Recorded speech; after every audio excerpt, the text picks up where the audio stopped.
الرحیم الحمدللہ رب العالمین والصلاة والسلام علی اشرف الانبیاء والمرسلین نبینا محمد وآلہ وصحبہ اجمعین اما بعد۔ آیت نمبر 246 سورۃ البقرہ، یہاں سے آج کی ہماری مجلس کا آغاز ہوگا۔ سورۃ البقرہ میں بہت سارے موضوعات ہم سمیٹ آئے ہیں، اور یہاں جو موضوع شروع ہوتا ہے، اگر یہ آئندہ کے جو 2-3 صفحات ہیں ان کو سامنے رکھتے ہوئے تو ہم اسے موضوع دے سکتے ہیں کہ احیاء موتا، مردوں کے اندر جان پڑنے کے کچھ حسی اور معنوی واقعات۔ حسی اور معنوی سے کیا مراد ہے جانتے ہیں آپ؟ حسی اور معنوی، حسی کا مطلب تو فزیکل، یہ ہماری اصطلاح ہے، عربی میں بھی اردو میں بھی ہم استعمال کرتے ہیں۔ تو حس کا مطلب جو چیز سینس میں آ سکتی ہو، یہ 5 سینسز سے جس کا تعلق ہے تو اس کو مادی کہتے ہیں نا۔ تو احیاء موتا کے فزیکل واقعات، اور معنوی واقعات ہم انہیں کہتے ہیں کہ جو فزیکل نہ ہوں بلکہ اس کے اندر اس کا ایک معنی پایا جاتا ہو۔ بعض اوقات اس کو ہم مجازی بھی کہہ دیتے ہیں۔ یہاں بنی اسرائیل کی تاریخ کا ایک چیپٹر بیان ہوا ہے جس میں ان کا ریوائول ہوا ہے، اور ایک بار ذلت اور پستی کی آخری حد کو چھو لینے کے بعد اللہ تعالیٰ نے ان کو ایک بار پھر عروج دیا ہے۔ تو یہ بھی ایک طرح کا احیاء موتا ہے، لیکن اس کو ہم کیا کہتے ہیں؟ ہم کہتے ہیں یہ معنوی احیاء موتا ہے۔ آپ کو معلوم ہے کہ ہمارے ہاں وہ چلتا ہے نا، احیاء دین، تجدید و احیاء دین یا احیاء دین، کیا مطلب ہوتا ہے؟ احیاء، ریوائول۔ تو احیاء کا مطلب کیا ہوتا ہے؟ زندہ کرنا۔ تو یہ کون سا احیاء ہے؟ ویسے تو آپ کو پتہ ہے وَحَرَّمْنَا عَلَىٰ قَرْيَةٍ أَهْلَكْنَاهَا أَنَّهُمْ لَا يَرْجِعُونَ، جو ایک بار مر گیا اس نے کہاں واپس آنا ہے؟ تو سوائے کچھ بہت مخصوص ایکسیپشنز کے جو کہ سورۃ البقرہ میں بیان ہوئی ہیں، تو اس کو ہم کہتے ہیں کہ یہ معنوی ہے۔ تو سمجھ گئے آپ کہ حسی احیاء امتوں کا، قوموں کا یا اشخاص کا، اور معنوی احیاء۔ تو یہ ہے موضوع ان کوئی 3-4 صفحوں پر مشتمل جو آیات ہیں سورۃ البقرہ کے اندر، وہ ہم پڑھتے ہیں۔ شروع یہاں سے ہوتا ہے کہ سوری بھی یہ میں نے کہا 246 نہیں، یہ 243 سے ہم شروع کر رہے ہیں، سوری۔ کیا تو نے نہیں دیکھا ان لوگوں کو کہ جو اپنے گھروں سے نکلے اور وہ ہزاروں کی تعداد میں تھے، اور وہ گھروں سے نکلے کس طرح کے موت کے ڈر سے، موت سے بھاگے۔ فقال لهم اللہ موتوا، تو اللہ تعالیٰ نے کہا کہ تم مر ہی جاؤ، یعنی موت سے وہ بھاگ رہے ہیں۔ تو اللہ تعالیٰ نے موت سے بھاگنے کا ان کو جو صلہ دیا، جو ان کو سزا دی، وہ یہ ہے کہ وہ موت ہی دے دی ان کو کہ مر جاؤ۔ موت سے بھاگ رہے تھے نا، تو یہ ادھر سے لو، میں دے دیتا ہوں تمہیں۔ لیکن ثم احیاہم، پھر اللہ تعالیٰ نے ان کو زندہ کر دیا۔ جو مفسرین نے جو روایات بیان کی وہ یہ کہ اللہ تعالیٰ کا کوئی نبی تھا تو بہت گڑ گڑایا، وہ اللہ کے آگے بہت رویا کہ خدایا یہ قوم ہے ہماری، تو یہ ساری کی ساری جو ہے وہ تو نے ان کو موت دے ڈالی ہے۔ تو اللہ تعالیٰ نے اس کی گریہ زاری قبول کی اور ان کو دوبارہ زندگی دے ڈالی۔ ہم نے کہا تھا کہ سورۃ البقرہ میں خصوصی طور پر احیاء موتا کے واقعات بیان ہوئے ہیں جو کہ اس مادیت کے انکار پر مبنی باقاعدہ ایک عقیدہ ہے۔ یہ ایسا خناس سمایا ہے اس انسان کے ذہن میں، کہتا ہے کہ ایک بار کی یہ زندگی یہ تو ہے، اچھا یہ کہاں سے ہے؟ یہ ابھی تک ٹامک ٹوئیاں مار رہا ہے کہ یہ کہاں سے یہ زندگی آ گئی۔ وہ کبھی وہ تھیوری پیش کرتا ہے، کبھی وہ تھیوری پیش کرتا ہے. تو بھائی یہ زندگی ایک کرشمہ ہے، اس میں عقل والوں کو ذرہ بھر شک نہیں ہے. یہ صرف یورپ کا کبر ہے، تکبر ہے، اور کلیسا سے جب وہ مراد لیتے ہیں وہ یورپی جو کلیسا کے پیچھے سب کی سب نبوتیں، شریعتیں، آسمانی رسالتیں، ان سب کے ساتھ ان کا ایک تکبر اور ایک گھمنڈ اور ایک بغاوت ہے، جس کی وجہ سے ایسی بیہودہ جو تھیوریز ہیں ان کو یہ علمی سمجھ لیتے ہیں. یہ سائنٹیفک تھیوریز ہیں کہ جی یہ لائف جو ہے وہ ایک بار یوں پیدا ہوئی اور اس کے بعد پھر وہ یوں پیدا ہوتی چلے گی اور بڑھتی چلے گی اور مسلسل ارتقاء کرتی وہ یہاں تک کہ ایسا انسان بن گیا. وہ کہتے ہیں بھائی صاحب کس جہان میں رہتے ہیں آپ؟ اس جہان کی بات کر رہے ہیں نا جس کا کوئی خدا نہیں ہے، ٹھیک ہے، اس جہان کی بات کر رہے ہیں نا. لائف تو ابھی بعد میں دیکھ لیں گے نا، اس میں تو ابھی وجود کا مسئلہ ہے جو ایگزسٹنس کی بات ہے. ایک ایسا جہان ہے جس کا کوئی مدبر نہیں ہے، ٹھیک ہے، وہ ساری کی ساری ایکسیڈنٹس پر قائم کھڑی ہے، ٹھیک ہے، وہ اتفاقات پر قائم ہے. یہ یورپ کے ہی ایک وہ رائٹر نے یہ لکھا ہے، کہتا ہے کہ اس سے بڑھ کر ہنسنے والی کوئی بات نہیں ہے. جو کائنات اتفاقات پر کھڑی ہو اس میں یہ ضروری ہے کہ آپ ایک چیز کو چھوڑیں، کبھی وہ اوپر کو چلی جائے، کبھی وہ نیچے جا گرے، کبھی وہ ادھر کو چلی جائے، کبھی وہ ادھر کو چلی جائے. اس کو ہم کہیں گے کہ یہ اتفاقات پر کائنات کھڑی ہے. میں یہ چیز چھوڑتا ہوں، یہ ہمیشہ ایک نیچے ہی کی سمت جائے گی اور ایک خاص معین اتنی ایکوریٹ سپیڈ سے ہی یہ نیچے جائے گی. یہ کہتا ہے اتفاقات کہاں ہیں؟ یہ تو قوانین ہیں. یہ اندھا بھی جان سکتا ہے کہ یہ کائنات اتفاقات پر نہیں کھڑی، قوانین پر کھڑی ہے. ذرا سورج اور چاند، یہ جتنی گیندیں جو ہے نا، یہ کروڑوں اربوں خربوں، یہ جو گیندیں جو ہے نا، یہ کروڑوں ٹن کی جو ہے نا، وہ جو یہ گیندیں پھر رہی ہیں جن کو آپ اجرام فلکی کہتے ہیں، ان کے میجرمنٹس پہ ذرا غور کیجئے تو یہ تو سارے کے سارے جو ہیں یہ تدبیر ہے بھائی، یہ تدبیر ہے اور یہ قوانین ہیں، لاز ہیں، ایکسیڈنٹس نہیں ہیں. تو ابھی تو وجودی کی بات کر رہے ہیں. تو پہلے تو سب سے بڑھ کر یہ کرشمہ ہو گیا کہ اتنے سارے مرتب منظم قوانین کے اندر جکڑی ہوئی کائنات جو ہے وہ کہیں سے آ گئی ہے. اور پھر اس کے اندر پھر لائف نے جو ہے نا وہ آنکھ کھولی ہے، زندگی نے آنکھ کھولی ہے. اور وہ زندگی جو ہے اتنے کنسسٹنٹ، تھوڑی دیر کے لیے آپ کہہ بھی لیں گے جی یہ جو ہے وہ سلسلہ وار ہوا ہے، تھوڑی دیر کے لیے مان لیں تو بھی یہ بہت بڑا کرشمہ ہے. کرشمے سے کہاں بھاگیں گے آپ؟ کرشمے سے کہاں بھاگیں گے کہ یہ جو دماغ ہے، یہ دماغ کے سیل جو ہیں وہ خصوصی ہے، آنکھ کے سیل اور قسم کے ہیں، یہ دل کے، پھیپھڑوں کے ایسے فنکشنز جو ہیں، ہر چیز اپنی اپنی جگہ پہ فٹ ہے. تو اور یہ مجموعی طور پر زندگی، اس کی کوئی توجیہ آج تک نہیں ہو سکی ہے. تو یہاں جو ہے وہ کیونکہ یہ مادی، وہ کہتا ہے یہ تو جس کو میں نے دیکھ لیا، گو میں اس کی کوئی تفسیر نہیں کر سکتا، ٹھیک ہے، جو مطلب جو سائنسی بات ہے وہ اتنی ہی ہے. وہ کہتے وہ یہ ہے کہ یہ جس زندگی کو میں نے دیکھ لیا اپنی آنکھوں سے، گو میں اس کی کوئی تفسیر نہیں کر سکتا، مگر میں کہتا ہوں کہ ہاں یہ ٹھیک ہے، یہ ممکن ہے. اور اس کے علاوہ وہی خدا اپنے بہت سارے معجزات بھیج کر یہ بتائے کہ اسی کو میں دوبارہ، اور جب یہ کہ یہ کائنات، یہ جو کم از کم انسانی زندگی ہے، خود شہادت دے کہ اس تصویر کے کچھ حصے بھی سامنے نہیں آئے ہیں، تو کہتا ہے کہ میں اس کو نہیں مانتا ہوں.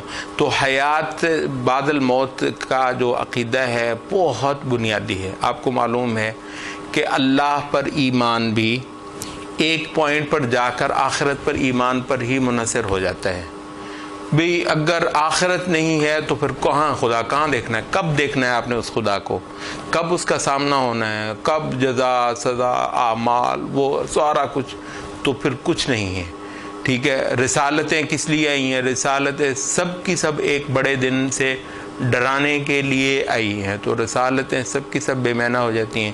تو احیاء موتا جو ہے آپ یہ دیکھتے ہیں کہ باقی سب کے سب عقائد کا انحصار انہی پر ہو جاتا ہے۔ اس وجہ سے سورۃ البقرہ مادیت کے پرخچے اڑانے والی صورت ہے، ٹھیک ہے، جو دیکھ لیا تو اسی کو قبول کرنا، اور جو اس کے پیچھے ہے اور ہزاروں شواہد اس کی طرف کو اشارہ کر رہے ہیں، محض انبیاء کو جھٹلانے کے لیے اور رسالتوں کے سامنے تکبر کرنے کے لیے اور اپنا قانون اور اپنے فلسفے جو ہیں وہ ان کو حجت اور دلیل بنانے کے لیے ان کا انکار کرنا۔ تو یہ اس چیز کو سورۃ البقرہ نے خصوصی طور پر موضوع بنایا۔ ہم نے اس سے پہلے ایک واقعہ دیکھ لیا ہوا ہے، وہ بنی اسرائیل کی تاریخ میں، وَإِذْ قَتَلْتُمْ نَفْسًا فَادَّارَأْتُمْ فِيهَا، جب انہوں نے ایک بندے کو مار دیا تھا تو اللہ تعالیٰ نے ویسے ہی اس کا نکالنا تھا تو اور ہزاروں صورتیں اللہ تعالیٰ اس کی اختیار فرما سکتا تھا، لیکن اس کی بھی یہی ہوئی کہ اللہ تعالیٰ نے مردے کو زندہ کروایا اور اس نے بتایا کہ میرا قاتل وہ ہے۔ اب بنی اسرائیل کی تاریخ میں یہ ایک معلوم واقعہ رہا ہے، تو اس طرح کا واقعہ یہ ہو ہی نہیں سکتا کہ ایسے ہی کہیں کمرے کے اندر ہوا، کسی کو پتہ ہی نہیں چلا ہو۔ تو جب ایسا واقعہ ہوتا ہے تو پھر وہ نسل در نسل بڑی دیر تک چلتا ہے۔ تو یہ اب دوسرے واقعات جو ہیں وہ یہاں پر آ رہے ہیں۔ اچھا، یہ کون لوگ تھے؟ اگرچہ اس کے بارے میں حدیث سے تو واضح نہیں ہے، لیکن مفسرین نے جو زیادہ تر اقوال بیان کیے ہیں وہ یہ ہے کہ یہ بنی اسرائیل کی تاریخ کا ہی ایک واقعہ ہے۔ یہ تیز کرتے ہیں بھائی، تھوڑا سا پنکھا وہ ہو رہا ہے۔ بنی اسرائیل کی تاریخ کا ایک واقعہ ہے۔ زیادہ جو اقوال ہیں تفسیر کے وہ یہ کہتے ہیں کہ یہ لوگ کسی دشمن سے ڈرے، انہوں نے کہا کہ بھی یہ دشمن جو ہے یہ ہمیں نہیں چھوڑے گا، تو وہ اپنے گھر بار چھوڑ کر تو بھاگ کھڑے ہوئے۔ بعضوں نے یہ بھی کہا ہے کہ یہ کوئی طاعون وغیرہ کوئی مرض تھا تو وہ پھوٹ پڑا تو یہ لوگ بھاگ گئے، تو اللہ تعالیٰ نے پھر ان کو موت دے دی۔ آپ کو معلوم ہے کہ یہ دونوں چیزوں کے آگے بھاگنا درست نہیں ہے۔ طاعون کہیں پر پھوٹ جائے تو ہماری شریعت میں بھی یہی بتایا گیا ہے کہ جس علاقے میں طاعون پھوٹ گیا ہے وہاں سے لوگ بھاگ کر تو وہ دوسرے علاقوں میں نہ جائیں، ٹھیک ہے، اور جو دوسرے علاقوں کے لوگ ہیں ان کو اگر پتہ ہے کہ بھی اس ایریا میں طاعون جیسی کوئی وبا پھوٹ پڑی ہے تو وہ اس جگہ پر نہ جائیں۔ تو دونوں علاقوں کے لوگ اپنی دوسری جگہ پر نہ جائیں، اپنی جگہ چھوڑ کے۔ تو ان لوگوں نے شریعت کے اس حکم کی خلاف ورزی کی تو اللہ تعالیٰ نے ان کو موت دے دی۔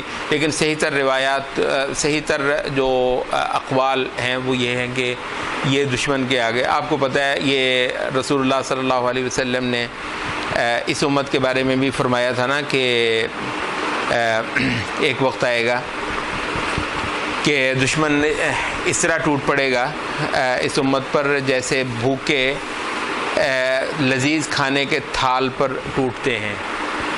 تو صحابہ نے کہا کہ اللہ کے رسول اس وقت ہم تھوڑے ہوں گے؟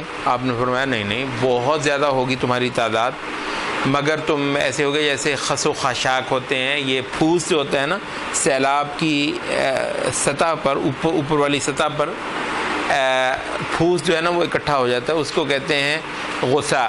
یہ سورۃ سبح اسم ربک الاعلی میں بھی آتا ہے نا، فجعلہ غصاء احوا۔ تو وہ جو پھوس ہوتا ہے جو سیلاب کے اوپر تیرنے لگتا ہے اور جدھر کو سیلاب نہیں جانا، اس نے تو کہا کہ آپ تم لوگ پھوس کی طرح ہو گئے، اور کہا کہ تمہارے اندر وہن آ جائے گا۔ تو صحابہ نے کہا کہ وہن کیا ہے؟ وہن کا مطلب جو لفظی مطلب ہے، وہن کا مطلب کھوکھلا پن، وہن کا لفظی مطلب ہے کھوکھلا پن، اندر سے خالی ہونا۔ تو تم اندر سے خالی ہو گئے، تم کھوکھلا پن ہوگا۔ تو صحابہ نے کہا جی وہ کیا کھوکھلا پن، وہن کیا؟ آپ نے فرمایا حب الدنیا و کراہیت الموت، دنیا سے محبت رکھنا اور موت سے جی چرانا۔ امت ہدایت، ٹھیک ہے، اللہ تعالیٰ کے ساتھ وعدے اور عہد کر کے کھڑی امت دنیا میں جو کہ آسمانی رسالت کی امین ہے. یہ ایک مشکل کام ہے، ایسا نہیں ہے کہ میں یوں کہہ دوں اور کہنے سے ہو جائے. یہ بہت بڑی بات ہے کہ ایسی امت کے لیے بالکل جائز نہیں ہے کہ وہ موت سے ڈرے. موت اس سے ڈرے تو ڈرے، یہ موت سے نہیں ڈرے گی. وہ عربوں کے ہاں کہا بھی جاتا ہے نا کہ اطلب الموت توہب لک الحیاہ، کہ موت کا تعاقب کرو، زندگی تمہیں تحفے میں دی جائے گی. اگر تم موت کا تعاقب کرو گے، موت کے پیچھے بھاگو گے، زندگی تمہارے پیچھے بھاگے گی. اور اگر تم موت کے آگے لگ کر بھاگو گے تو زندگی تمہیں نہیں ملے گی. ٹھیک ہے، تو موت پھر بھی ملی یا نہیں ہے تمہیں؟ جو بندہ موت سے بھاگتا ہے، زندگی ایسے بندے کو نہیں ملتی ہے. تو یہ جو ہدایت کا جو عمل ہے، جو سورۃ البقرہ کے خصوصی مضمون ہے، جس کی روح سے آپ کو خلافت ملتی ہے روئے زمین پر، اور اللہ رب العزت کی نمائندگی کا آپ کو حق تفویض کیا جاتا ہے اس جہان کے اندر، اور زمین کے وسائل آپ کے قدموں میں ڈھیر کر دیے جاتے ہیں. تو یہ وہ نہیں ہوتی قوم جو کہ عیاشی کرتی ہے، جو نزاکتیں دکھاتی ہے، اور وہ تمام کام کرتی ہے جو دنیا کو پوجنے والے کرتے ہیں. تو جو دنیا کو پوجنے والے ہیں وہ اس دنیا کی زندگی پہ مرتے ہیں، اور موت ان کو سب سے زیادہ ڈرانے والی چیز ہے. البتہ جن لوگوں کا ایمان ہے آخرت پر اور مر کر جی اٹھنے پر اور ایک ابدی زندگی اللہ تعالیٰ کے ہاں پانے پر، وہ موت سے نہیں ڈرتے. تو یہاں پر موت سے ڈرنے کا ایک ذکر ہوا ہے. اور اللہ تعالیٰ کی ایک سنت یہ ہے کہ کسی نہ کسی طریقے سے اللہ تعالیٰ پھر ایسے لوگوں کو موت کی ہزاروں صورتیں دیتا ہے. اب آپ بھی دیکھ لیجئے کہ ہماری امت میں جس طریقے سے موت جو ہے وہ ہمارا پیچھا کر رہی ہے، اور ذلت کی موت جو ہم مر رہے ہیں.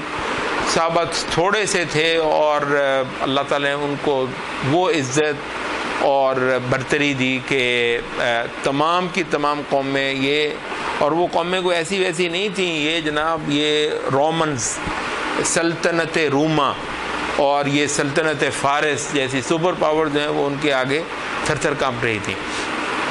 اچھا، تو ان کو اللہ تعالیٰ نے دوبارہ زندگی دی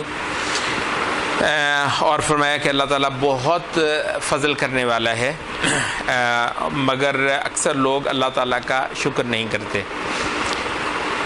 اس کے بعد قتال کی ایک دعوت آئی ہے. اسی وجہ سے وہ کہتے ہیں کہ یہ واقعہ جو ہے اغلب یہی ہے کہ یہ واقعہ ان قتال سے جی چرانے کی وجہ سے ہوا تھا، ان کو موت دی گئی تھی. قتال کی دعوت یہاں پر ہے اور انفاق کی. دو چیزیں ہم نے دیکھا کہ پیچھے بھی اکٹھی چل رہی ہیں. قتال، اللہ تعالیٰ کے راستے میں جہاد، اور اللہ تعالیٰ کے راستے میں مال لٹانا. اللہ نے جو وسائل دیے ہیں ان کو حق کے مقاصد کے تابع کرنا، اور اس مال کو محض عیاشی اور مزے اور یہ اینٹ گارا کیچڑ اور یہ کاریں کوٹھیوں کے اندر تمام کے تمام مال کو لگا کر اور اس مال سے آخرت نہ خرید پانا. آخرت کس چیز سے آپ خریدتے ہیں؟ آخرت دو چیزوں سے آپ خریدتے ہیں. یہ بہت واضح ہے قرآن مجید کا یہ مضمون. آخرت کس چیز سے خریدی جاتی ہے؟ یہیں سے خرید کر جانی ہے نا. کس چیز سے خریدی جاتی ہے آخرت؟ کہتے ہیں دو چیزیں ہیں جن سے آپ آخرت خریدتے ہیں. ان اللہ اشترى من المؤمنین انفسهم واموالهم بان لهم الجنہ. دو چیزیں سودا کیا ہے اللہ نے مومنوں کے ساتھ کہ تمہاری جو جانیں ہیں وہ مجھے دے دو اور تمہارے جو مال ہیں وہ مجھے دے دو، اس کے بدلے میں میں جنت دیتا ہوں. یہ سودا ہوا ہے ان کا. اور کہا کہ فاستبشروا ببيعكم الذي بايعتم به. یہ جو تم نے سودا کیا ہے خوش ہو جاؤ، یہ گھاٹے کا سودا نہیں ہے. یہ کیا خیال ہے جب اللہ تعالیٰ نے جانیں لے لی تھیں تو سارے صحابہ کو جانیں لے کر مار دیا تھا کہ جی تمہیں جنت دینی ہے. یہاں پر بھی ٹھاٹ کیے ہیں صحابہ نے، یہاں پر ٹھاٹ کیے ہیں. یہ فارس کا کہ جتنے غنائم ہیں وہ اسی مسجد نبوی، وہ جہاں جو ہے وہ کھجور کی جو چٹائیاں ہیں وہ جہاں پر بچھی ہوتی تھی، وہ بھی مشکل سے ہوتی تھی، اس کے چھت کھجور کی چٹائیوں کی بنی تھی. اسی مسجد نبوی کے اندر فارس کے غنائم جو ہیں وہ تقسیم ہوئے ہیں. روم کی دولت ساری کی ساری اس مسجد نبوی میں آ کر وہی ہے. تو اللہ تعالیٰ نے ان کو سارا کچھ دیا ہے. تو یہ تھوڑی ہے کہ اللہ نے ان کی جانیں لے لیں تو اب یہ ہے کہ جی وہ اب دنیا کے نہیں، دنیا میں بھی وہ کرتا ہے، لیکن یہ ہے کہ وہ کہتا ہے یہ جان میری نہیں ہے۔ تو دو چیزیں ہیں یہاں پر بھی، ان دونوں چیزوں کا ہی ذکر ہو رہا ہے۔ ایک ہے جانیں لگانا، آرام، چین، مزے، سہولتیں، آسائشیں، یہ جی خواب، ڈریمز۔ وہ بھائی ڈریمز کون سے ڈریمز ہوتے ہیں؟ وہی ہم نے بھی ناول پڑھے ہوئے ہیں نا، اصل میں مصیبت یہی، وہی افسانے ہم نے بھی پڑھی ہیں جی۔ یہ ڈریم کوئی بھائی کون سا ڈریم ہوتا ہے؟ یہ ڈریم ہوتا ہے، یہ مومن کا ڈریم ہوتا ہے۔ یہ جو ہے یہ چند سال کی زندگی پر مر جائے آدمی اور اس کی جو ہے رال بہتی چلی جائے۔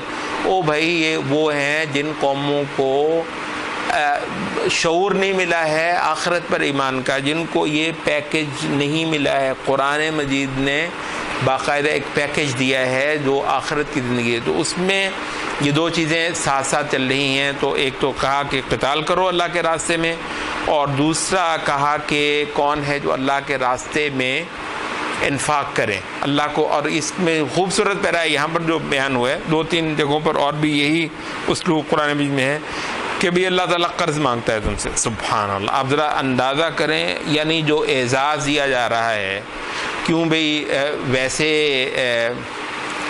کتنے پیسے آپ کے جو ہیں وہ یوں ہوتا ہے واقعہ جی وہ سارا گھاٹا پڑ گیا جی، وہ سارا ہی چلا گیا، ہوتا نہیں ہے۔ تو یعنی کیا خیال ہے اللہ تعالیٰ کو آپ کا مال جو ہے وہ لینے کے لیے یا آپ کے ہاتھ سے آپ کا مال چھڑوانے کے لیے کیا ضروری ہے کہ ایسے خوبصورت انداز اختیار کرے کہ جی قرض دیتے ہو مجھے؟ سبحان اللہ، قرض کون، عام طور پر ہماری جو زندگی میں قرض کون لیتا ہے کہ بھئی جس کا بظاہر جو ہے نا وہ ہاتھ خالی ہوتا ہے۔ تو یہ دراصل بہت بڑا شرف ہے جو مومن کو دیا جا رہا ہے، اور اسی وجہ سے یہودی جو ہیں وہ کیونکہ ان کے اندر ایک اللہ تعالیٰ کے ساتھ بدتمیزی ان کی جو ہے نا رگوں کے اندر سمائی ہوئی ہے، تو اسی وجہ سے ان آیات کو سن کہتے ہیں جی اللہ فقیر ہو گیا۔ لقد سمع اللہ قول الذین قالوا ان اللہ فقیر ونحن اغنیاء۔ تو نہیں، یہ بات نہیں ہے، بات یہ ہے کہ یہ تو اللہ تعالیٰ کا ایک اسلوب ہے آپ کو عزت دینے کا۔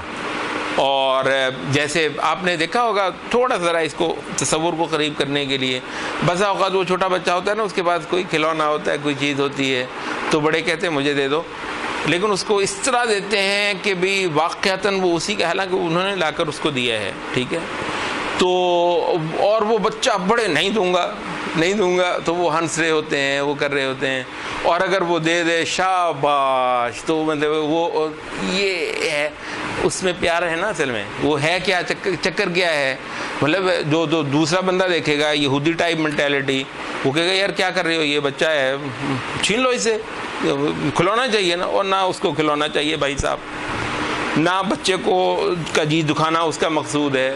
یہ تو ایک لاڈ پیار ہے، یہ لاڈ پیار ہے بھائی، یہ جو یہاں پر ہو رہا ہے، یعنی جو آیت کو پڑھتا ہے وہ ڈوب جاتا ہے اس کی لطف میں، اس آیت کے لطف میں، من ذا الذی یقرض اللہ قرضا حسنا۔ اور یہ ایک وسیع تر معنی میں جو بھی آپ اللہ کے راستے میں قربان کرتے ہیں نا اپنا مال، یعنی اس امت کا سر فخر سے اٹھانے کے لیے جوانوں نے اپنی جوانیاں بھی قربان کی ہیں، آج بھی کرتے ہیں۔ بہت سارے اسلامک موومنٹس میں یہ تھا کہ جو چوٹی کے اعلیٰ کیریئر کے جو نوجوان تھے نا، انہوں نے اپنے فیوچر کو لات مار کے تو جیلیں جو ہے نا وہ جیلوں کا راستہ اختیار کیا، وہ کیا، اور اس سے کتنے ملکوں کے اندر اللہ تعالیٰ نے اسلام کی جو اسپرٹ تھی اس کو بحال کروایا۔ فاحیاہم، وہ جو ہم نے کہا نا مانوی احیاء، تو وہ اسی دم سے ہوتا ہے، اللہ کے راستے میں لٹانے سے، اپنے ڈریمز، ٹھیک ہے، اپنے فیوچر، اپنی خوشیاں، وہ اپنا سارا کچھ، اس وجہ سے کہ جو ہم لٹائیں وہ جاتا نہیں، کہتے یہ میں قرض لیتا ہوں، یعنی دنیا میں اگر یہ ظالم جو ہیں اگر لٹائیں گے کچھ تو واقعتاً جائے گا، کیوں لٹائیں ویسے یہ لوگ کیوں لٹائیں بھی، جو یہ لٹائیں گے وہ تو ان کے ہاتھ سے چلا جائے گا، ہم جو لٹائیں گے وہ ہمارے ہاتھ آ جاتا ہے۔ بہت خوبصورت یہ ہے، تصور ہے، ہم جو اللہ کے راستے میں دیتے ہیں، یہ آتا ہے نا کہ رسول اللہ صلی اللہ علیہ وسلم نے کوئی بکری ذبح کروائی، اور وہ پھر نہ کہا کہ یہ فلاں جو ضرورت مند تھے یہ گوشت کا یہ ٹکڑا یہ بھی فلاں کے گھر دے ہو، یہ فلاں کے گھر دے ہو، فلاں کے گھر دے ہو، تو دلواتے چلے گئے۔ تو گھر کے کوئی جو ہیں غالباً عائشہ رضی اللہ عنہ، انہوں نے کہا کہ سارا ہی چلا گیا، صرف ایک دستی بچ گئی ہے۔ رسول اللہ صلی اللہ علیہ وسلم کہتے ہیں نہیں، یوں نہ کہو کہ سارا ہی چلا گیا سوائے ایک دستی بچ گئی ہے۔ انہوں نے سارا ہی بچ گیا ہے، صرف ایک دستی جو ہے، دستی کے علاوہ سارا ہی بچ گیا ہے۔ کس سینس میں بچ گیا ہے؟ اس سینس میں کہ یہ تو جو دیا تھا یہ تو آخرت میں ہمیں ملنا ہے نا، تو جو اصل بقا تو اس کو ہے جو آپ نے دیا، بقا اس کو نہیں ہے جو آپ نے کھایا، بقا اس کو جو آپ نے اللہ کے راستے میں دیا۔ یہ تھوڑا سا تصور درست کرنے کے دیکھیں ہم جو ہے نا وہ اس ساری چیز کو لیتے کس نے۔ تو اس وجہ سے مال جو ہے بطور خاص یہاں پر ذکر ہوا ہے، مگر آپ کچھ بھی اللہ کے راستے میں دیتے ہیں تو دراصل اس کو آپ ڈپازٹ کرواتے ہیں، ٹھیک ہے؟ تو ڈپازٹ کروانا کیا ہے؟ اچھا، اسی چیز کو قرآن میں احادیث کے اندر احتساب بھی کہا گیا ہے۔ ہمارے ہاں تو مجھے تھوڑا سا تعجب بھی ہوتا ہے کہ اچھے ماشاءاللہ خطیب اور مبلغ بھی نا وہ ترجمہ عجیب کر رہے ہوتے ہیں کہ جی من قام رمضان ایمانا واحتسابا من صام رمضان ایمانا واحتسابا، تو احتساب وہ اردو والا وہاں پر لگا دیتے ہیں۔ احتساب کا مطلب ہے کہ کسی کا محاسبہ کرنا، تو وہ کہتے ہیں یہ اپنا محاسبہ کرنے نہیں، یہ یہاں پر معنی نہیں ہے، محاسبہ کرنا اچھا کام ہوگا، مگر یہاں پر جو ان حدیث میں احتساب کا مطلب کیا ہے؟ احتساب کا مطلب ہے کہ ایک چیز کو محفوظ جاننا اللہ تعالیٰ کے ہاں کہ میری جو چیزیں ہیں اللہ تعالیٰ کے ہاں بالکل کہیں ضائع جانے والی نہیں، میں اللہ سے جا کر لے لوں گا یہ چیزیں، اس کو کہتے ہیں احتساب۔ تو جو بندہ اس کیفیت کے ساتھ نیکیاں کرے نا، اپنی پیاس بھوک ایک بھی چیز ضائع جانے کا تصور نہیں ہے، ایک علیم اور خبیر اور رحیم اور ایک فیاض اور سخی ہستی کے ہاں یہ چیزیں جمع کروائی جا رہی ہیں، اور اس نے کوئی ایک چیز اپنے پاس نہیں رکھنی، ان کو بہت زیادہ گناہ کر کے، تو یہ ہمیں جو ہے نا وہ دینی، اس کا نام ہے احتساب۔ احتساب کا مطلب کسی جگہ پر اکاؤنٹ مینٹین کرنا، ٹھیک ہے؟ احتساب حساب اکاؤنٹ جو ہے، تو اس کے مطلب کسی جگہ پر حساب اپنا اکاؤنٹ مینٹین کرنا اللہ تعالیٰ کے ساتھ۔ تو کہا کہ کون ہے جو اللہ تعالیٰ کو قرضہ دے تو پھر اللہ تعالیٰ اس کو بہت زیادہ گناہ بڑھا دے۔ بعض روایات میں، حدیث کی بعض روایات میں یہاں تک بھی آتا ہے کہ اللہ تعالیٰ اس کو 20 لاکھ گنا بڑھا دیتا ہے۔ آپ ذرا تصور کر لیں، 20 لاکھ گنا، اور اس سے بھی بڑھ کر جتنا چاہے تو بڑھا دے۔ یہ ہے وہ آیت، مفسرین کہتے ہیں کہ ابو الدحدہ رضی اللہ عنہ صحابی تھے، یہی آیت جو ہے ہلا کر رکھ گئی نا ان کو، تو کہنے لگے کہ اللہ کے رسول، کھجور کا ایک باغ ہے بہت مجھے پیارا ہے، 600 کھجور کا درخت ہے، اس میں 600 پودا کھجور کا پھل دینے والا، تو اے اللہ کے رسول میں نے اللہ کو قرض دیا۔ تو رسول اللہ صلی اللہ علیہ وسلم نے بہت زیادہ ان کی ستائش بھی کی۔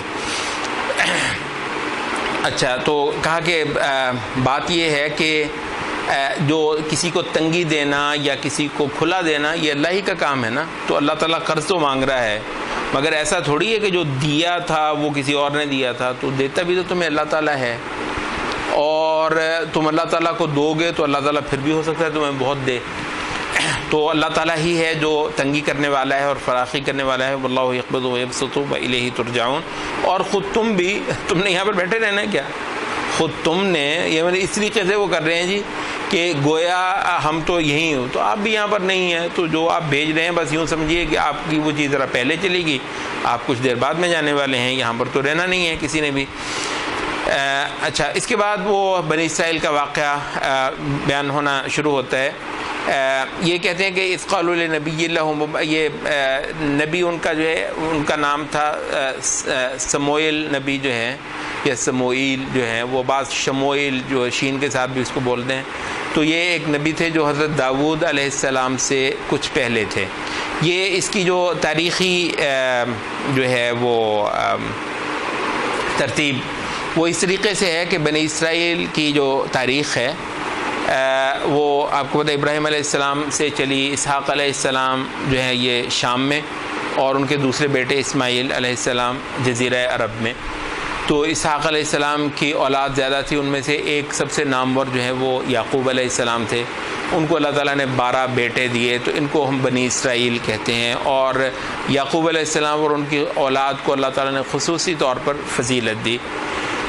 یہ لوگ ابھی یعقوب علیہ السلام اپنے بڑھاپے کے مرحلے میں ہی تھے، یعنی دنیا ہی میں تھے، اور ان کے سارے بیٹے جو ہیں یہ جوان تھے کہ اللہ تعالیٰ نے یوسف علیہ السلام کو مصر میں سلطنت دے دی۔ یہ ایک بہت بڑا واقعہ تھا آل ابراہیم کے اس میں، کہ مصر جیسا تہذیب کا ایک گڑھ، ٹھیک ہے، بہت بڑا تہذیب کا ایک گڑھ ہے، تو مصر میں سلطنت اس موحد خاندان کو دے دی۔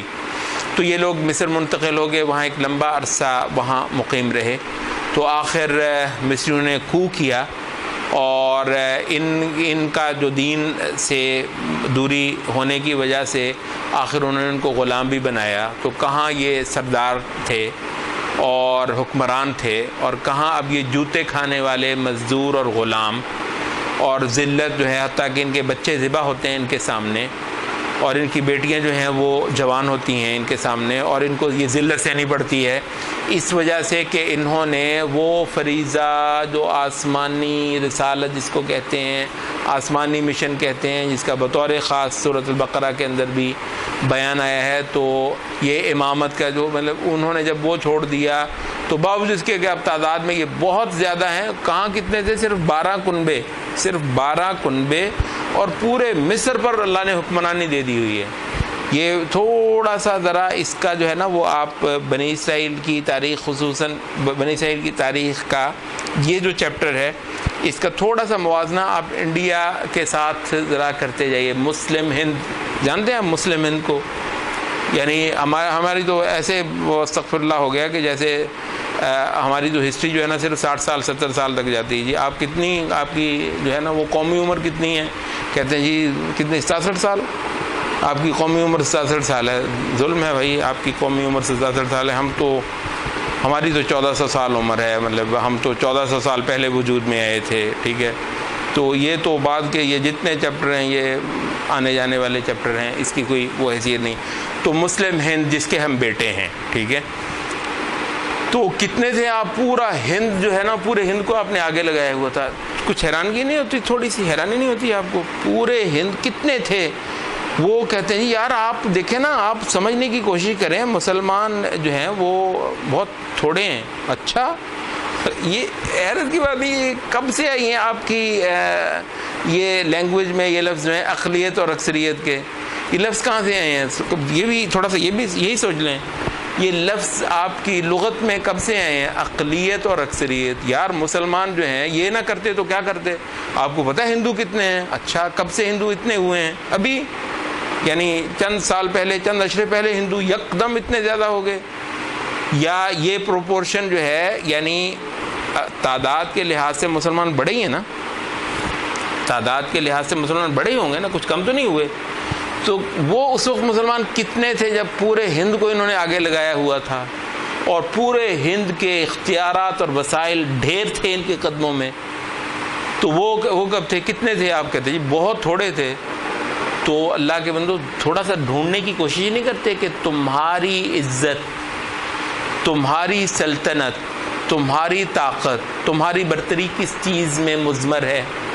یہ سورۃ البقرہ پڑھنے والے ماشاءاللہ، قرآن مجید کی تلاوت کرنے والے، وہ جو ہیں وہ ڈھونڈ رہے ہیں، وہ جو ہے نا وہ فارمولے سارے کے سارے جو جمہوریت کے پیراڈائم میں فٹ ہو سکتے ہوں، جو یہ اقلیت اور اکثریت کی لینگویج کے اندر جو ہے نا وہ بیان ہو سکتے ہوں، جو کہتے ہیں جی یہ جو گیون ریالٹیز جو ہیں وہ اس کے اندر وہ گیون ریالٹیز، ہم ریالٹیز کو بنانے والے ہیں بھائی، ہم وہ قوم ہیں جو ہم ریالٹیز کی تشکیل کرتے ہیں، ہمارے دم سے دنیا تشکیل ہوتی ہے، اس وجہ سے کہ ہمیں اللہ تعالیٰ نے آسمانی مشن سونپ رکھا ہوا ہے۔ کچھ توجہ اس پر ہو تو یہ سارا قصہ آج بھی ویسے بدل سکتا ہے۔ تو بنی اسرائیل کے ہم بات کر رہے تھے، میں صرف یہ کہہ رہا تھا کہ اس کو تھوڑا سا نا آپ ریلیٹ ضرور کرتے جائیے مسلم ہند، کہ اتنے تھوڑے تھے، 12 کنبے، پورا مصر ڈھیر ہے ان کے قدموں کے آگے، ٹھیک ہے، اللہ نے عزت برتری وہ دی ہوئی ہے، پورا مصر سلام کرتا ہے ان کو۔ اور پھر جب اتنے ہو گئے ہیں، جوتے کھا رہے ہیں۔ بھی اب کم ہو گئے ہیں، آپ نہیں کہتے کم نہیں، زیادہ ہو گئے ہیں. وہ ایک ایک کنبے نے آگے جو ہے وہ ہزاروں لاکھوں کنبے آگے جنم دے دیے ہوئے ہیں، تو اب جوتے کھا رہے ہیں. تو کس چیز میں تھی جان آپ کی؟ کس چیز میں تھی جان آپ کی؟ ایک ایسی چیز میں تھی جس کو آپ نے چھوڑ دیا ہوا ہے. تو ہمارا احیاء کس چیز میں ہے؟ یہ احیاء کا سارا مضمون چل رہا ہے. ہمارا احیاء کس چیز میں ہے؟ ہمارا احیاء جو ہے وہ تعداد والے چکر میں نہیں ہے کہ جی ووٹ کس کو زیادہ پڑتے ہیں، اکثریت کس کی ہوتی ہے. ہمارا یہ ہے کہ ہم اللہ تعالیٰ کی شریعت پر چلنے اور چلانے کا معاملہ اپنی قوم کو اس پر کہاں تک تیار کر پاتے ہیں. اگر یہ کام ہو جاتا ہے تو ہمارا جو تاریخ رک جاتی ہے، ہماری وہ تاریخ وہاں سے بحال ہو جاتی ہے. اچھا، تو ان لوگوں کو جو ہے پھر جوتے پڑے. تو آخر ایک بہت بڑا پوائنٹ آ گیا ان کی تاریخ میں کہ ایک بھاری برکم شخصیت کو یہ آئے اللہ تعالیٰ کی طرف سے اپوائنٹ ہو کر بہت زبردست معجزات لے کر آئے اور بہت بڑی اللہ تعالیٰ کی نصرت بھی لے کر آئے. تو اس مصیبت سے جان چھوٹے اس فرعون سے. تو اللہ تعالیٰ نے موسیٰ علیہ السلام کو بھیجا. قصہ اب ظاہر ہے اس کو ہم نہیں وہ کریں گے. تو موسیٰ علیہ السلام کی قیادت تھے ان لوگوں کو اللہ تعالیٰ نے فرعون کے ظلم سے نجات دلائی. قلزم پار کر کے یہ دوبارہ اپنے وطن بھی واپس چلے گئے جس کا نام جو ہے وہ فلسطین یا بلاد شام ہے. تو یہاں موسیٰ علیہ السلام کے زمانے میں تو انہوں نے چند چھوٹی چھوٹی بستیاں اور شہر ہی یہ لے پائے. موسیٰ علیہ السلام نے کہا بھی کہ جی بڑا مارکا لڑتے ہیں، چلیں یہ جو یروشلم کا بیت المقدس کا وہ جو سورۃ مائدہ میں ذکر ہے، کہنے لگے جی بڑے بڑے تکڑے لوگ وہاں پر بیٹھے ہیں، ہم سے تو نہیں لڑا جاتا. تو اللہ تعالیٰ نے کہا کہ 40 سال اب یہ دھکے کھاتے رہیں گے، ان کو اب میں نصرت نہیں دینے والا. تو کہتے ہیں کہ وہ جو پہلی نسل تھی ساری کی ساری ختم ہوئی. نئی نسل جو موسیٰ علیہ السلام کے زیر تربیت پروان چڑھی تھی وہ جوان ہوئی پوری طرح، اور وہ پورا جو ہے نا وہ بنی اسرائیل کی زندگی ان کے مٹھی میں آئی. اس وقت بنی اسرائیل کی قیادت یوشع ابن نون جو موسیٰ علیہ السلام کے جانشین بنے ان کے ہاتھ میں تھی. تو اللہ تعالیٰ نے بیت المقدس بھی فتح کروا دیا اور بہت برا مار ماری یوشع ابن نون نے مجاہدین بنی اسرائیل کے ہاتھوں، اور بالکل ٹوٹ گیا. یہاں کی جو قومیں تھیں یہ عمالقہ وغیرہ ان کا بالکل زور ٹوٹ کر رہ گیا. اور اللہ تعالیٰ نے عزت تمکنت اس پورے خطے کے اندر یہ جو موحدین مومنین بنی اسرائیل تھے ان کو دے دی. یہ سلسلہ پھر چلتا رہا یہاں تک کہ وہی جو چکر ہے وہ شریعت سے بے وفائی کرنا تو ان کے اندر پھر آ گیا. تو پھر یہ ہوا کہ بہت سارے ان کے شہر ان کے ہاتھ سے چلے گئے. یہ قومیں قبیلے یہ چھوٹے چھوٹے راجواڑے ان کے بن گئے. تو یہ اس دور کا ذکر ہے کہ یہ جو فال آیا ان میں بہت سارے ان کے شہر ان کے ہاتھوں کہتے ہیں یہ اکٹھے ہوئے بیت المقدس میں آ کر اس نبی کے پاس. تو ان کے پاس کہنے لگے کہ اللہ تعالیٰ سے دعا بھی کریں اور اللہ تعالیٰ سے یہ درخواست بھی کریں کہ ہمارے لیے ایک بادشاہ مقرر ہو جائے جس کے پرچم تلے ہم لڑائی کریں. انہوں نے کہا کہ بھئی اگر یہ تم پر قتال مقرر کر دیا جائے، ایک بادشاہ مقرر کر دیا جائے، تو کیا بھئی تم لوگ پھر جو ہے وہ قتال نہ کرو. کہنے لگے کیسے قتال نہ کریں، گھر ہمارے نہیں رہے، بچے ہمارے نہیں رہے، ہمارا کچھ نہیں رہا، ذلت کی ٹھوکریں کھا رہے ہیں، تو انشاءاللہ لڑیں گے. تو انہوں نے کہا کہ اب جو جب وہ ہو گیا البتہ پھر ان میں سے بہت تھوڑوں نے استقامت دکھائی. اکثر لوگ اس فرض پر پورا نہیں اتر پائے. مگر یہ یہاں پر جو ایک پوائنٹ نوٹ کرنے کا ہے وہ یہ ہے کہ اکثر لوگ تو قتال سے جی چرا گئے، وہ کھڑے نہیں رہے. تھوڑے سے لوگ تھے جنہوں نے قتال اور جہاد پر حامی بھری. اللہ تعالیٰ نے اس موقع پر آپ کو بتایا یہ واقعے میں نصرت دی اللہ نے یا نہیں دی، کن لوگوں کے دم سے دی. کہتے ہیں کہ اگر امت کے اندر ایک تھوڑی تعداد بھی جو ہے وہ اللہ کے دشمنوں کے مقابلے پر ڈٹ جائے تو انشاءاللہ العزیز نصرت آ جاتی ہے. یہ زیادہ بڑی تعداد تو یہاں پر بھی نہیں ٹھہر پائی تھی. تو یہ ضروری نہیں ہے کہ ساری کی ساری امت قتال کرے گی، ساری امت کبھی بھی قتال نہیں کرے گی. ٹھیک ہے، ایک بڑی تعداد جو ہے نا یہ میاں مٹھو ہی رہے گی. وہ جب آپ کچھ کر دیں گے تو کہیں گے جی ہاں جی بڑا اچھا کر دیا جی آپ نے. تو آپ کو گالیاں دیتی رہے گی، آپ کو گالیاں دیتی رہے گی، پتہ نہیں ٹیررسٹ پتہ نہیں کیا. اگر انشاءاللہ اللہ نے کفر کا زور توڑ دیا، ان کے سر پھر اونچے ہو گئے، ٹھیک ہے، عزت سے، اور وہ پورے جو وسائل کا مطلب ان کی جو اپنی سرزمینیں ہیں ان کے وسائل خود انہی کے پاس آ گئے. وہ جو کافر ان سے پچھلے 200 سال سے ان وسائل کو لوٹ رہا ہے، تو یہ سارے دھارے جو ہیں خود انہی کی طرف کو بہنے لگے. پھر جو ہے نا وہ صلاح الدین ایوبی کے گیت گائیں گے. صلاح الدین ایوبی کے زمانے میں اس کو نہیں پوچھیں گے، ٹھیک ہے. وہ صلاح الدین ایوبی کا جب زمانہ گزر جائے گا تو پھر اس کو ایک بڑا جو ہے نا وہ خراج عقیدت پیش کرتے رہیں گے. چلیں جو بھی ہے، لیکن ہوگا کیا کہ جب کچھ بھی مسلمان ڈٹ جائیں گے. اور خود ہماری ہسٹری کے کئی سارے چیپٹرز ایگزیکٹلی یہی بتا رہے ہیں کہ ایک بڑی اکثریت کو بے حد کہنے کے باوجود انہوں نے کہا نہیں صاحب ہم نہیں کر سکتے. تو ایک کچھ تعداد اس دور کے صالحین کی کھڑی ہوئی. اللہ تعالیٰ نے کفر کی بہت بڑی بڑی قوتوں کو، جنہوں نے مسلمانوں کے درجنوں ملک لے لیے ہوئے تھے، ایسی بری مار پڑوائی کہ وہ کافر جو ہے وہ بھاگے. اور اللہ تعالیٰ نے مسلمانوں کی عزت، دولت، تمکنت، سلطنت، وہ سب کچھ جو ہے وہ دوبارہ بحال کروا دیا. یہ جو تھوڑا سا میں یہ چاہوں گا کہ ہسٹری کے حوالے سے انشاءاللہ ہم کبھی زیادہ تفصیل سے پھر بات کریں گے.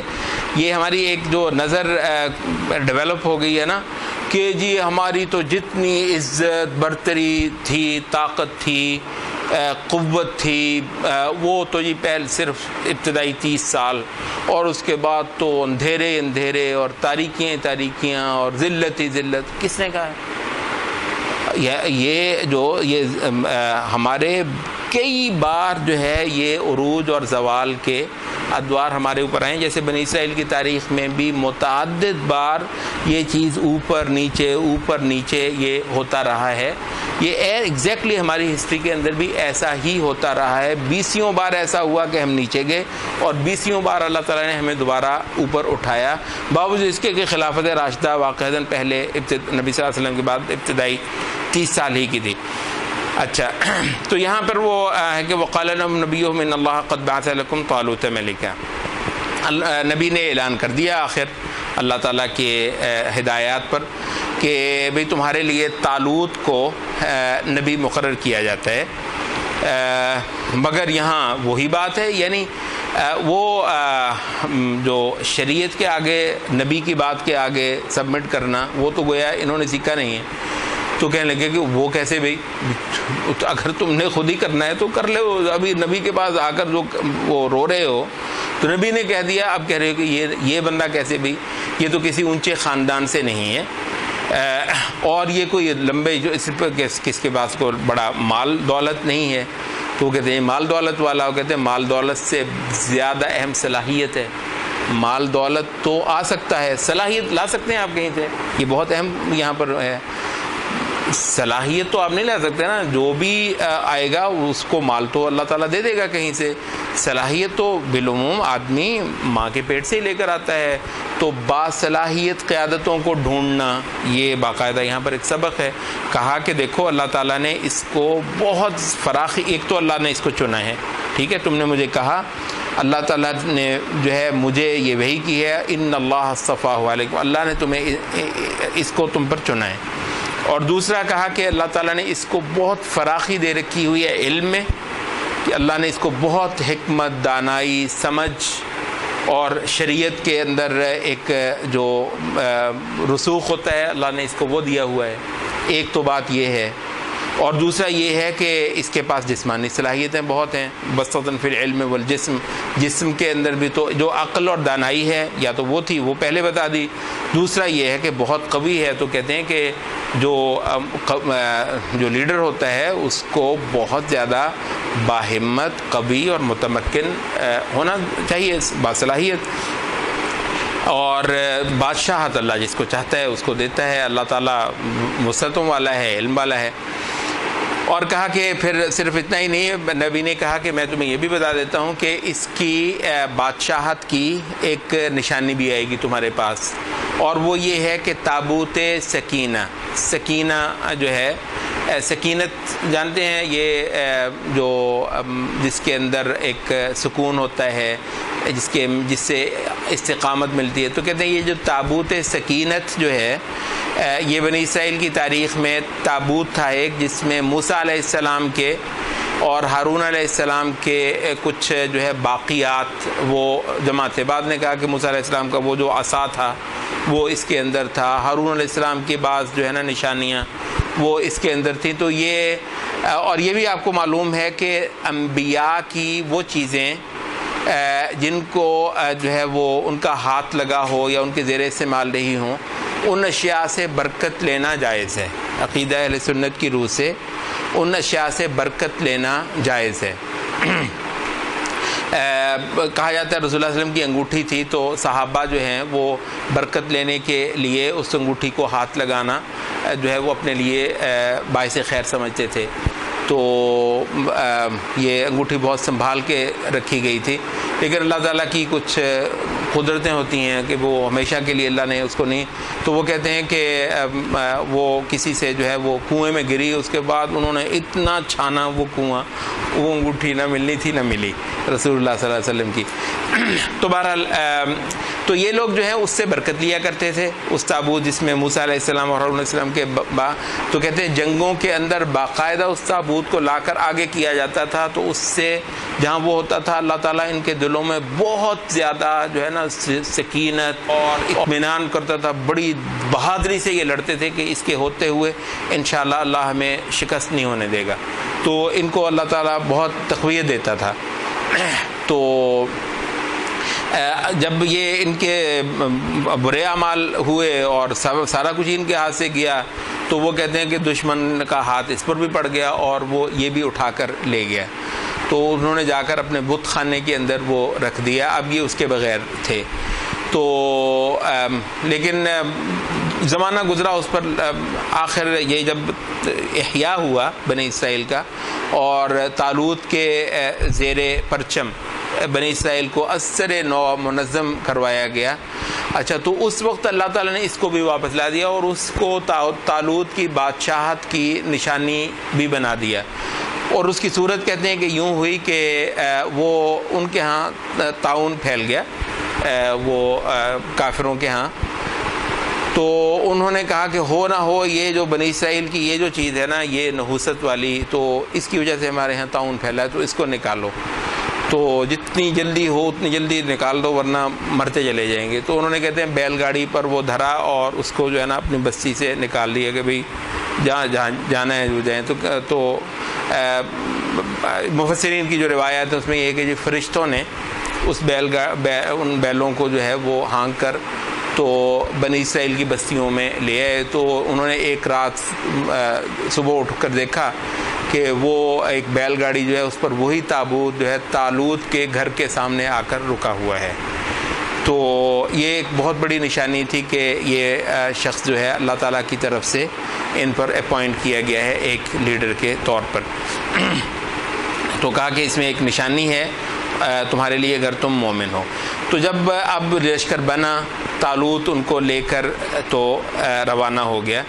اچھا، یہاں پر طالوت نے اب کہتے ہیں یہ اللہ تعالیٰ کی سنت ہے کہ لازماً آپ کو آزمایا جائے گا. فتح جو ہے وہ یعنی یہ کوئی ڈرامہ نہیں ہے، کوئی ڈرامہ سیریل نہیں ہے، ٹھیک ہے. تو اس میں آزمائشیں ہوتی ہیں، اس میں آپ کو جانچا جاتا ہے.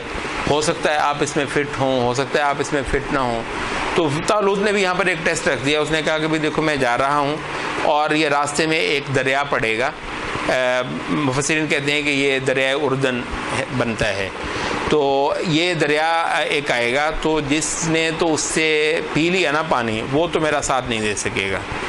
تو جو اس سے نہیں پیے گا سوائے ایک کوئی چلو بھر کے تھوڑا سا پی لے گا، وہ میرا ساتھ دے سکے گا.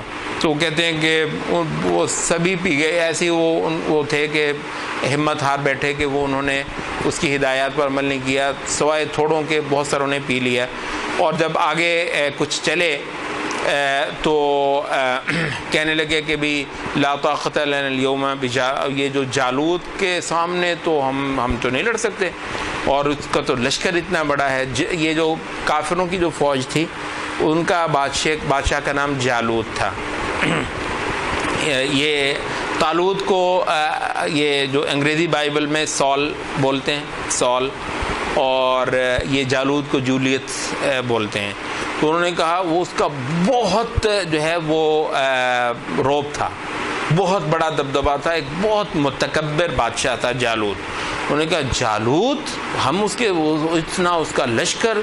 تو روایات میں وہ کہتے ہیں کہ یہ لوگ بھی جو ہیں یہ ملا کر 313 ہی بن پائے تھے۔ یہ وہ کہتے ہیں کہ بعض صحابہ نے کہا کہ جب بدر میں ہم 313 ہوئے تو ہم کہا کرتے تھے کہ ہماری تعداد عین اتنی ہی ہے جتنی کہ طالوت کے ساتھ قتال کے لیے نکلنے والوں کی تھی۔ تو اللہ تعالیٰ بہت تھوڑی سی تعداد کو بھی بسا اوقات ہسٹری کو ایک نیا رخ دینے کی توفیق دے دیتا ہے۔ تو کہتے ہیں یعنی یہ چند سو لوگ تھے، تو باقی تو بالکل ہی ہمت چھوڑ گئے۔ البتہ جن لوگوں کو یقین تھا کہ اللہ سے ملاقات کرنی ہے تو یہاں جہاد کون کرے گا جس کا آخرت پر یقین ہوگا؟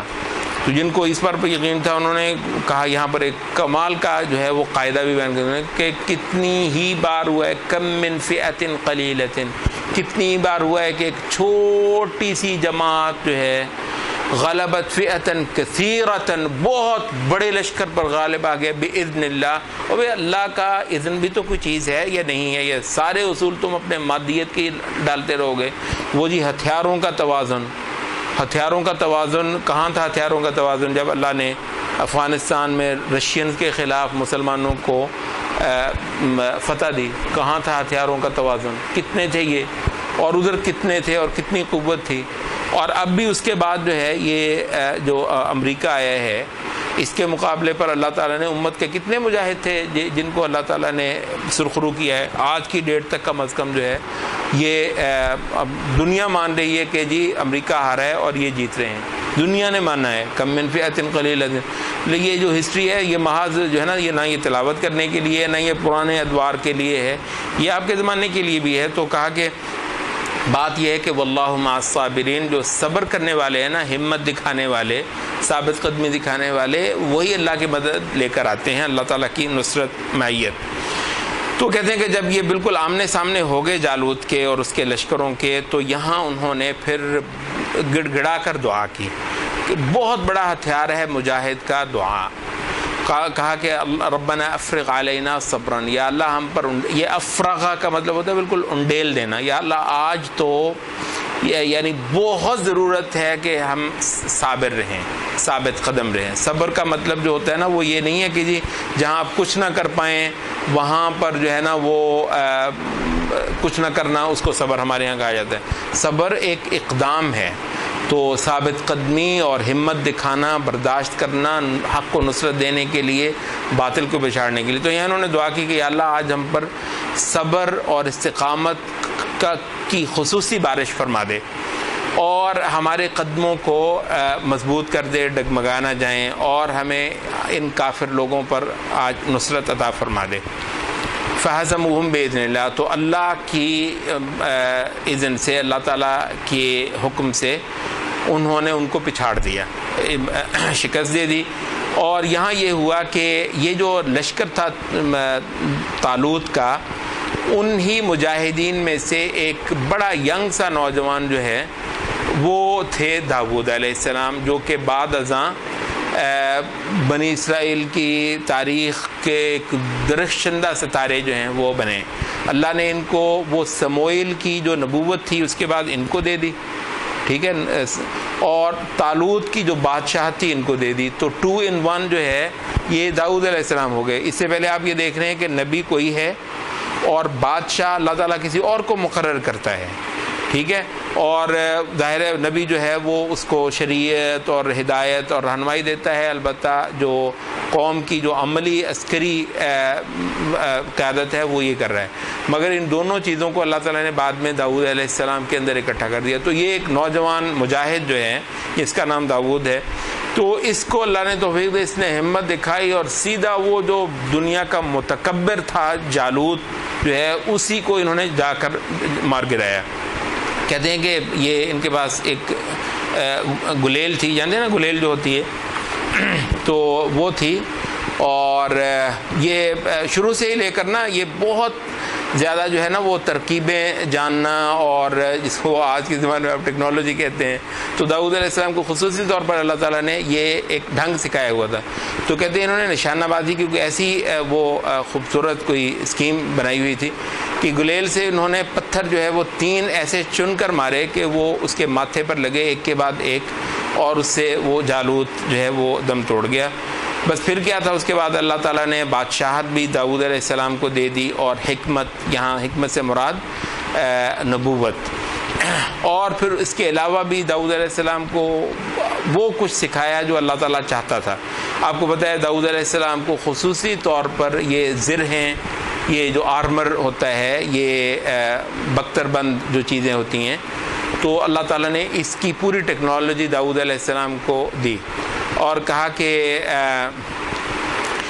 اس کے داؤد علیہ السلام کے ہاتھوں میں اللہ تعالیٰ نے لوہے کو نرم کر دیا، یعنی یوں ہے کہ جیسے لوہے کو جیسے مرضی سے کچھ بنا لیں، باوجود اس کے کہ وہ نبی ہیں، نبی تو محض معجزے ہی کرتا رہے، جو ہے وہ کرامات ہی کرتا رہے۔ تو انبیاء بھی ٹیکنالوجی ڈیولپ کرتے ہیں، انبیاء بھی وعلمہ مما یشاء، اس کی تفسیر جو دوسری آیات میں ہے وہ یہ ہے کہ لوہے کی صنعت جو ہے نا، وعلمناہ صنعۃ لبوس لکم لتحصنکم من بأسکم، تاکہ وہ تمہیں محفوظ کر دے یہ جو وار ہوتے ہیں دشمنوں کے اس سے۔ تو ٹیکنالوجی جو ہے وہ داؤد علیہ السلام کو اللہ رب العزت نے عطا فرمائی۔ اور یہاں ایک مختصر جو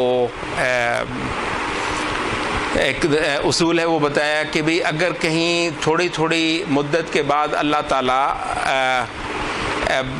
لوگوں کو ایک دوسرے کے ذریعے سے دفع نہ کرواتا رہے تو یہ زمین فساد سے بھر جاتی۔ یہاں لوگوں کو کچھ لوگوں کے ذریعے سے ہٹانے سے مراد یہ محض قوموں کا جنگ و جدل نہیں ہے۔ یہ درست ہے کہ ویسے بھی قوموں کا جنگ و جدل دنیا میں ہمیشہ سے آیا ہے، ایک قوم کا توتی بولا، اللہ تعالیٰ نے دوسری قوم کو اٹھایا اور اس نے اس کے اقتدار کا خاتمہ کر دیا، پھر اس کا توتی بولا، انہوں نے تکبر کیا، اللہ کسی اور کو لے آیا، تو یہ سلسلہ چلتا رہا۔ یہ اپنی جگہ پہ درست ہے، مگر یہ جو یہاں پر جو بیان ہوا ہے وہ محض کسی قوم کا کسی قوم کے مقابلے پر نہیں، بلکہ اس کا جو سیاق ہے وہ واضح طور پر اہل حق اور اہل باطل کا ہے۔ اللہ تعالیٰ اہل باطل کو اہل حق کے ذریعے سے دفع کرواتا ہے۔ کچھ وقت تک ضرور ان کا توتی بولتا ہے، وہ فساد کرتے ہیں، مگر پھر ایک وقت آتا ہے کہ اللہ تعالیٰ اہل حق کو اتنی طاقت دیتا ہے، تاکہ ان میں سے بہت تھوڑوں کو یہ طاقت دے دیتا ہے کہ وہ کسی فرعون، کسی متکبر کا اقتدار ختم کر دیتے ہیں، اور پھر سے ایک بار انسانیت سکھ کا سانس لیتی ہے، اور جو قدریں، اخلاق، تہذیب اور شریعت کا ایک بار پھر جو ہے بول بالا ہو جاتا ہے۔ یہ فساد کو ختم کروانے، جو فساد سورۃ البقرہ کے اندر خصوصی طور پر جو ہے وہ زیر بحث یا ذکر ہوتا ہے، فساد جو ہم نے کہا تھا کہ اصل میں فساد جو ہے وہ انبیاء کے ساتھ تصادم ہے، ٹھیک ہے، خون ریزی اس کے ساتھ ملحق ہوتی ہے۔ تو کہا کہ زمین فساد سے بھر جاتی ہے اگر اللہ تعالیٰ کی یہ سنت نہ ہوتی، مگر خوب یاد رکھو اللہ بڑا فضل فرمانے والا ہے جہانوں کے اوپر۔ مراد یہ ہے کہ اللہ تعالیٰ یہ کفر کا، باطل کا غلبہ ہمیشہ ہمیشہ کے لیے اپنی اس زمین پر نہیں ہونے دیتا۔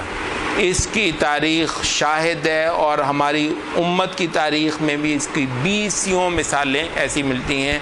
20 بار اللہ نے محمد صلی اللہ علیہ وسلم کی امت کو کھڑا کیا ہے اور اٹھایا ہے، اور اگر آج بھی اس کی آپ کو شروعات نظر آ رہی ہیں تو انشاءاللہ العزیز یہ ساری کی ساری اللہ تعالیٰ کی یہی سنت ہے کہ جس میں اللہ اہل ایمان کو یا ان میں سے بہت تھوڑے لوگوں کو توفیق دے دیتا ہے۔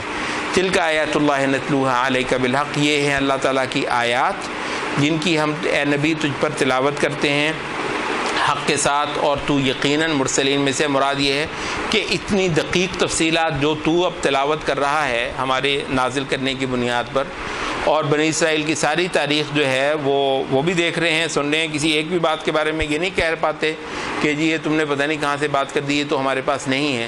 تو وہ ساری کی ساری جو ان کے پاس ہسٹری ہے وہ قرآن مجید بیان کا. حالانکہ نبی صلی اللہ علیہ وسلم تو نہ ان کے ہاں بائبل پڑھتے ہیں نہ کچھ اور ہے. تو یہ ایک بہت بڑی دلیل ہے کہ یہودیوں کے گڑھ میں ہونے کا، یہ کہتے ہیں یہ اللہ تعالیٰ کی نشانیوں میں سے ایک نشانی ہے کہ مکہ سے رسول اللہ صلی اللہ علیہ وسلم ہجرت کر کے نکلے.